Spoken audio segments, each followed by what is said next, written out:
Did you know that in the USSR there were fascinating foreign trucks you've probably never even heard of? From rugged Czech models to powerful Japanese machines, these vehicles left their mark on Soviet history. Today we'll explore 10 little-known but impressive trucks that defined an era and proved that international engineering also made its way onto Soviet roads. Stay with me until the end. You'll be surprised by their story. Praga V3S trucks. Let's start with a Czech truck that became a true symbol of resilience and functionality. The Praga 53S, an all-terrain, all-wheel drive vehicle that shared some kinship with the legendary Tatra. This truck stood out not only for its performance, but also for its unusual and charismatic design. Its diesel engine was essentially half of a Tatra 512. It had a displacement of 7.4 liters and produced 98 horsepower. Although the power plant came from Tatra, the truck's structure was completely different. The inline six-cylinder engine was shifted almost entirely to the rear, positioned behind the front axle. This technical decision aimed to achieve better weight distribution by placing the heavy engine's center of gravity right at the base of the chassis. The front suspension used leaf springs, while the rear axle setup was of the swing type. The frame was riveted together and featured rigid axles with wheel reduction gears, giving the truck an impressive ground clearance of 400 millimeters. It's not clear whether the Praga was imported at the very start of its production, but what is certain is that several of them did make it onto Soviet soil. However, the Praga 53S was never adopted by the Soviet Army, as the High Command preferred to use local equipment. Instead, it saw limited use in the civilian sector.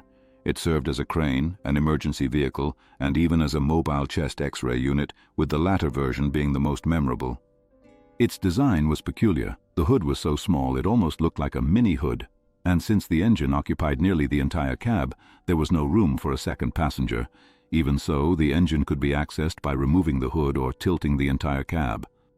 A true semi-cabover oddity, slow but extremely capable. Czech trucks. Now we head to Hungary, where the Czech trucks were built. They were less well known but interesting for their discreet presence in the USSR during the 1960s and 1970s.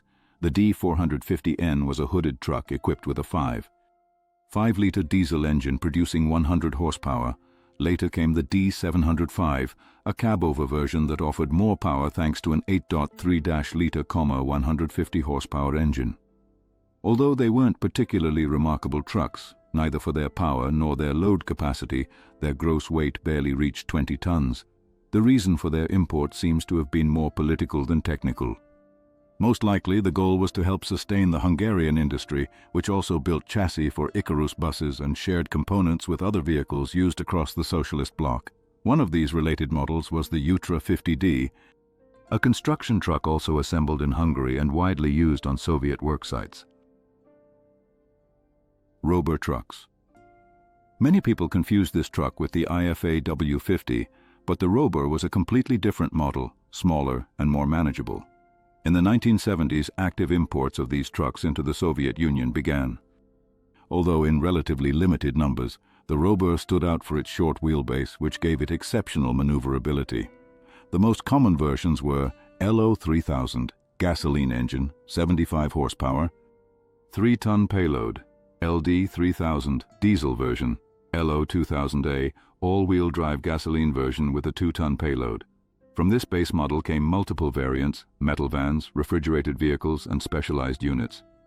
Many of these versions were used in the civilian sector within the USSR. The last Rober was produced in 1991, and in 1995 the brand disappeared after the factory went bankrupt. Daimler-Benz later acquired the plant. Unique trucks. A brand now forgotten but which did manage to enter the USSR was the French company Unic. In 1961, during an exhibition held in Moscow, several Unic UK Verkehr refrigerated trucks were showcased. They came equipped with 175 horsepower diesel engines, power steering, sleeper cabs, and 8-speed transmissions. Designed for intercity transport of perishable foods, these trucks featured compressor-based refrigeration systems. After the exhibition, the Soviet Union purchased a small batch for the Okean food chain and other grocery stores in Moscow. In 1964, Unic returned with new units at the construction machinery exhibition in Luzhniki. This time, in addition to hooded models, they brought cab-over tractors fitted with 8-cylinder, 11-liter diesel engines producing 225 horsepower. All the vehicles displayed were purchased by the Soviet side, including 20 concrete mixer trucks based on the UK-22T. In the 1970s, a small batch of UK-340 tractors with trailer-refrigerated semi-trailers was imported for the company Sovtransavto. By then, the brand was already in the process of being integrated into the Iveco group. For a while, the trucks carried both Iveco and UNIC badges, but eventually the UNIC name disappeared. Iveco trucks. And speaking of Iveco, we can't leave out the Italian tractors that also became part of the Sovtransavto fleet, although in smaller numbers compared to Mercedes-Benz or Volvo. It all began with a small test batch of the Turbostar model, followed by a larger delivery of the Turbo R and Turbotech versions in the early 1990s. And it wasn't just heavy trucks being supplied. Minibuses like the Iveco and 521, 522 also arrived, recognizable by their panoramic windshields. This minibus was actually more common than most people think. In fact, between 1967 and 1977, more than 50,000 units were imported. Surprisingly, the model continued production almost unchanged until 1994. Equipped with 70 horsepower gasoline engines and 3-speed manual transmissions. Nissan KWF-12T trucks. In the Soviet Far East, Japanese logging trucks made their mark, particularly the Nissan KWF-12T. These vehicles arrived under a trade agreement signed in 1970. Japan received timber, and in return sent trucks. The Nissan KWF came with a powerful 300 horsepower diesel engine, a starter heater, self-locking differentials, and could haul a 29-ton articulated trailer. Its durability was legendary. In Primoria, they were still in use until not long ago, even though the last deliveries were made in the late 1980s. Before Nissan was chosen, another Japanese truck was tested. Mitsubishi Fuso W150 trucks. The direct competitor to the Nissan was the Mitsubishi Fuso W150, also designed for timber hauling with a trailer. However, it was rejected due to its less powerful engine, producing only 200 horsepower, and its smaller load capacity, just 10 tons compared to Nissan's 12. Nevertheless, Japanese engineers agreed to make adjustments after the tests. Deliveries started later, though in much smaller volumes. There was also consideration of importing Japanese dump trucks with a payload capacity of 7 to 8 tons and a 4x2 drivetrain. For that purpose, toward the end of the 1960s, the USSR purchased a batch of 10 test trucks from 4 different manufacturers: 3 Hino T24 units, 2 Isuzu TD50D units, 3 Fuso T335L units, and 2 Nissan PTL 81SD units. Isuzu TD50D trucks.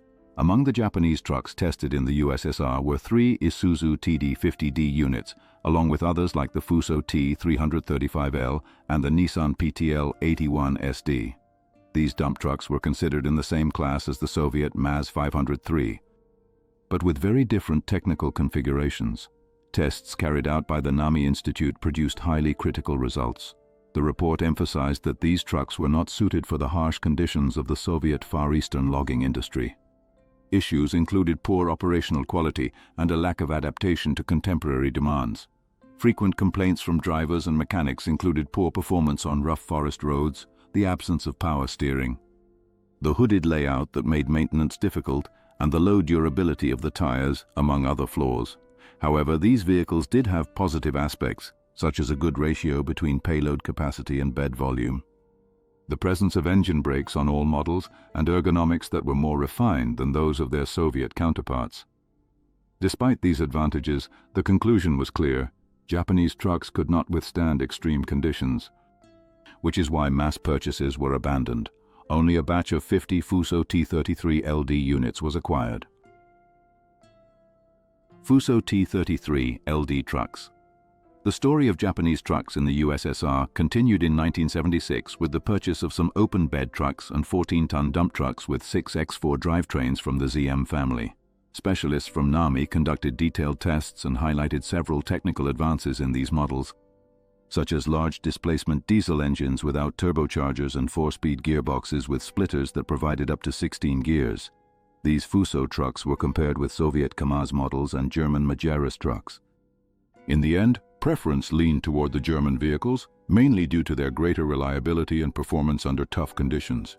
It is said that if the USSR had decided to go with Fuso, as many as 10,000 units might have been purchased for the construction of the BAM, Baikal-Amur Railway. Majerus trucks. The famous German Majerus trucks hold a special place in the history of Soviet transportation. It is said that the USSR was instrumental in preventing this historic brand from going bankrupt in the 1970s. During that decade, deliveries of Majerus trucks to the Soviet market were significant. Most of them were dump trucks, but chassis, flatbed trucks, and even tractors also arrived. The Rus-Dio 232 D2 axle model had a payload capacity of 5 tons and was equipped with an 11.3-liter diesel engine producing 248 horsepower. For heavier loads, the 3-axle Majerus 290 could handle up to 16.5 tons, with a 14-liter engine generating around 300 horsepower.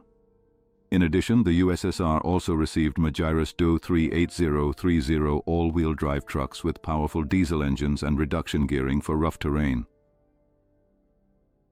Fawn Trucks Majerus wasn't the only one present. In major Soviet projects such as the construction of the Soyuz gas pipeline, the Druzhba oil pipeline, and others, robust Fawn 3-axle tractors with all-wheel drive were also used. The HS and HZ series models were known for their durability and their ability to transport large-diameter pipes across rough roads.